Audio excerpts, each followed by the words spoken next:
Hello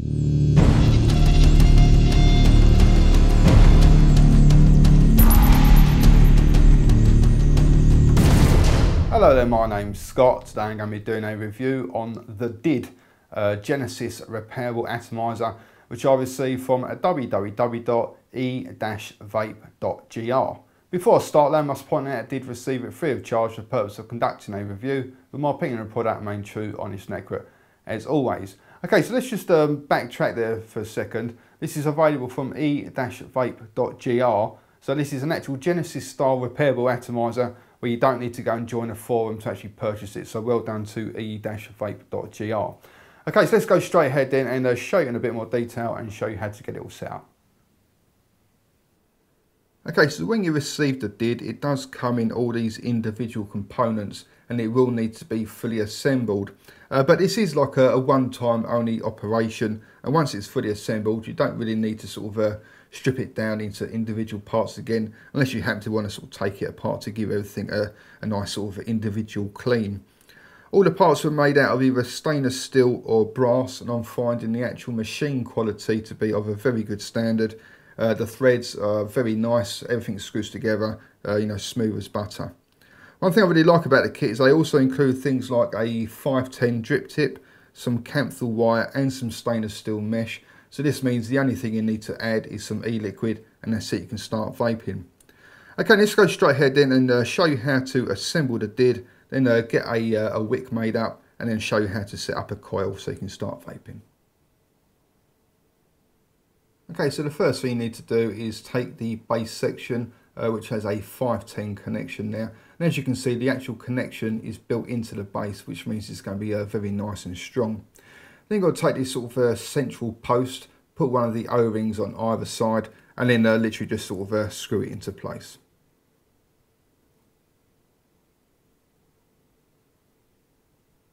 Then we're going to take the tank section, slide it over the top, and just push the two together.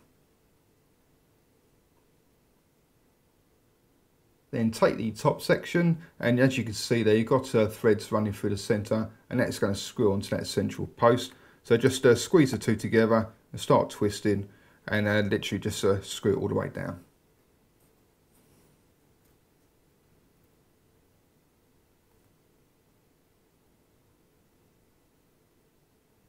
Now here we have the long, thin sort of brass positive connection. And all we're going to do is feed it through the centre of the 510 connection, push it all the way through until it comes out of the top. Then we're going to take one of the 3 small brass nuts and just literally screw that all the way down to the bottom.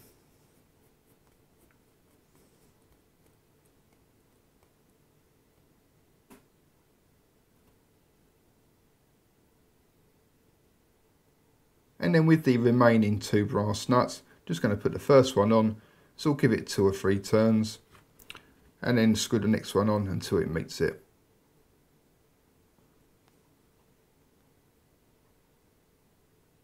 Okay, so that is the DID sort of pretty much fully assembled now, and once it's at this stage, you don't really need to sort of ever take it apart again, unless you want to sort of you know, take it all apart to sort of give every individual component a nice clean out. So the next stage would be to obviously make up a stainless steel mesh wick, wrap your coil around it, and then just going to take the top cap, screw that on into place, take your 510 drip tip. Like I said, it does come with a drip tip, but I do prefer to use my own. And then that's it, you'd be ready to sort of start vaping really. Okay, so let's show you a very quick way of making up a stainless steel mesh wick, and then I'll show you how to do the coil, and then I can show you in action. Okay, so this is probably the quickest way of going about making up your stainless steel mesh wick. Not necessarily the best way, but 9 times out of 10, you know, you do get pretty good results. The first thing I've done then is cut out a piece of the stainless steel mesh, and I've cut it so it's 40mm by 30mm. I'm then going to take one of the edges and just sort of fold it over, and this is just going to basically sort of help strengthen that edge. So it should look like that. Now hopefully you can see that this edge here is the edge that I folded over.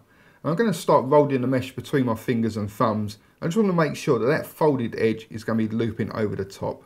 So it should be a little bit like this.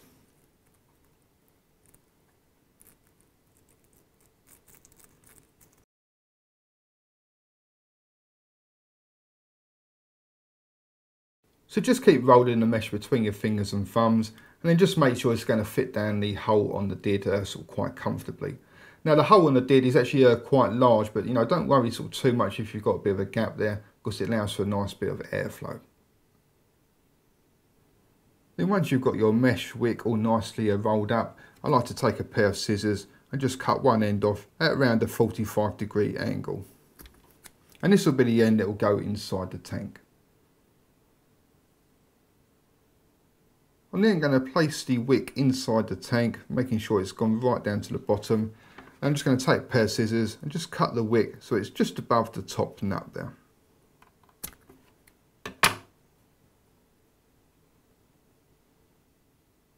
And then use something like an old syringe or a needle, anything like that, which is going to sort of help keep the heat away from your fingers. And then hold the mesh into a very hot flame and allow it to glow red for at least 20 seconds. If you need to work one half at a time, then concentrate on one half of the wick and then concentrate on the second half of the wick. And then once that's done, I do like to give the wick a bit of a sort of soaking in e-liquid, and then just use a lighter to set it alight and just let it burn out naturally. And I just find that helps with the like the capillary side of things. Okay, so I'm just going to literally set it alight and just let it burn out naturally.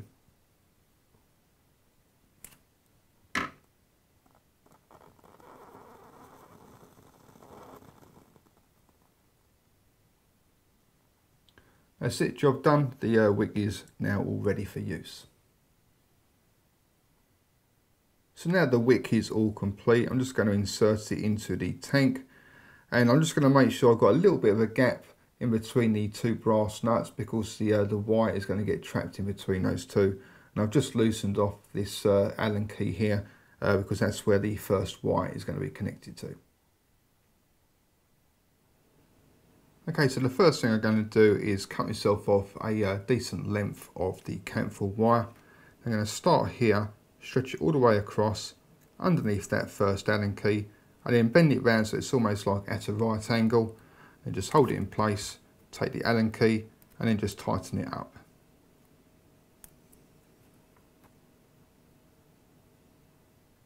Then from here I'm just going to start taking my wire and wrapping some coils around the mesh wick. I'm going to finish it off by trapping the wire in between the two brass nuts there.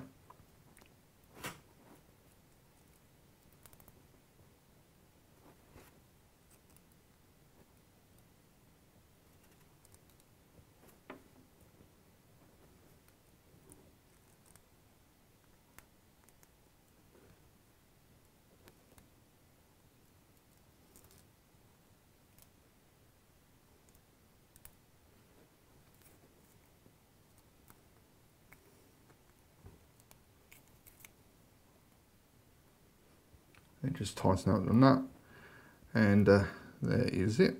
Just going to tidy the coils up a little bit, and so hopefully it should look something like that.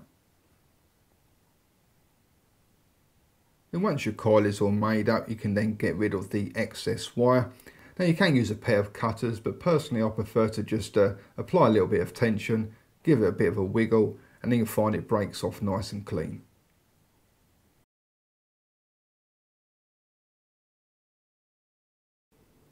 Okay, so I've removed the other Allen bolt that was in there, and that is used for the like the filler hole. So once you fill the tank up with your e-liquid, you just put the bolt back in there. Okay, so I'm just going to fill out with some of my favourite Titan fluid tobacco. So I'm just going to stick that in the hole and give it a squeeze. The tank holds around, I think it's about sort of 3 ml of e-liquid. I don't think I've even got 3 ml left in this bottle, so I might have to stop. But you can tell when you got enough e-liquid in there, because it'll just start coming out the other hole there. Like that, so let's fill up. Okay, so then once that's done, you're then just going to take the bolt and just screw it back in place. Okay, so I've attached it to my little mini probe area. I can see that the capillary action is starting to work quite nicely there. But I'm just going to give it a couple of drops of e-liquid just before I sort of fire it up, just to make sure it's got a bit of juice in all the coils. And hopefully that will fire up. It is firing up, it seems quite low though. What's the resistance on it?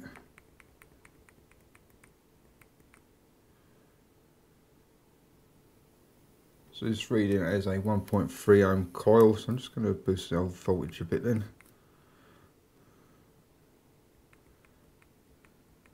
Do it to 3.5 volts, it was set at just 2.9 volts. Hopefully we'll see a bit more life. That's a bit more like it. Lovely jubbly. Okay then, so that seems to be working as intended, so I'm just going to stick the cap on. And then we can go and have a nice vape.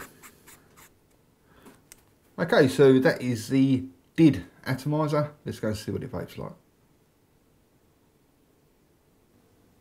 Okay, so that is the DID Genesis style repairable atomizer. Now I know I've had quite a few people ask me if I know why it's called a DID, and because it is a bit of a strange name. So I sent off a message to the manufacturer to ask them, and apparently it's the first letter from his Christian name, his middle name and his surname. So it's probably just as well his name's not something like Norman Oliver Bardwell, otherwise it'd be quite embarrassing really. Okay, so I've filled up the tank with some 18mg strength e-liquid. The coil, I've been vaping it for about the last hour now, so the coil has risen up a little bit. It's now reading at 1.4 ohms, and I've got the voltage set at 3.2 volts.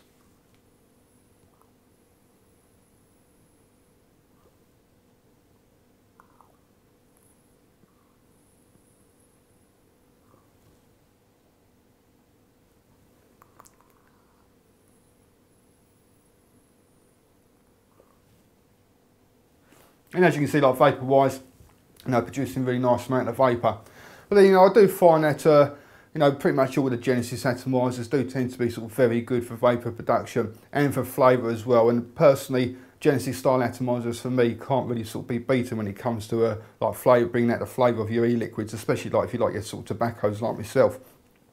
I will point out that the draw on this is quite an airy draw, and it's not quite as much of an airy draw as something like the Genesis, but it's sort of getting quite close to that. But I do find though that once you sort of get used to it, when you go back to like another atomizer, they tend to start feeling sort of quite tight. So like if you're not too keen on the airy draw at first, just sort of bear with it for a day or two, and then you'll find you soon get used to it.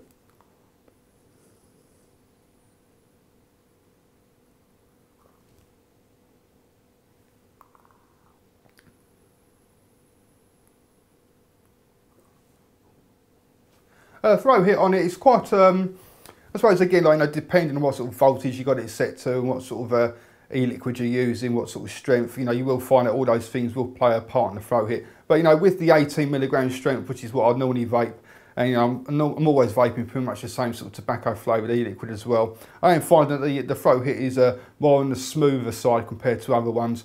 Don't get me wrong, I'm still getting that nice sort of strong kick in the back of my throat, but it's definitely a little bit smoother compared to other sort of Genesis atomizers.